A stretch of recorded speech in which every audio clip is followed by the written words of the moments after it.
this has been a really big thing recently. I've been hearing a lot about elbow issues. You know, I'm sure you guys hear it from members too, outside or inside elbow. Those issues happen when we're overusing our wrist flexors and extensors, which can happen a lot when we row, primarily through using our wrist flexors more. And so that happens from either elbows down or flicking in the handle. Our wrists, we're not supposed to be putting tension on our muscles to do that on a repetitive motion for hundreds, if not thousands of strokes. When it comes to wrists, the wrists need to be leveled. And when the wrists are leveled, it's very simple. The elbows are out slightly. They're not up. They're not down. They're just out slightly. And that should keep a nice level wrist for you. You should be able to pull that right below your chest, sort of right at the bottom of the sternum. Elbows out a little bit.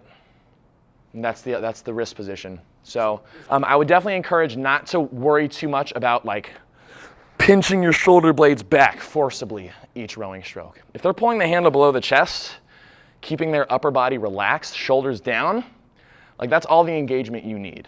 Because we want to keep most of the force and the effort here. We want this to get tired.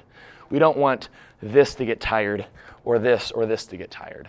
This comes down to more of what it would be like if you were rowing on the water. It's a really different sensation when you have oars in your hand compared to holding a handle like this, where in rowing you would never ever pinch your shoulder blades back like this because your oars would get caught on the water, or you wouldn't be what's called being on top of the oars. You always want to have the oars you want to be on top of it to the point where you can control the tap down and such. And when we go back here, we have a hard time kind of staying in control, staying on top of the handle. Our coach, he didn't ever do it, but he was like, what if I came over and taped one of our boat wrenches on your wrist joint? Because it was in rowing, you have an oar that has to go in and out of the water, and you have to change the oar from squared to feathered. And so there's a lot of sort of turning of the oar, and a lot of times we were doing this.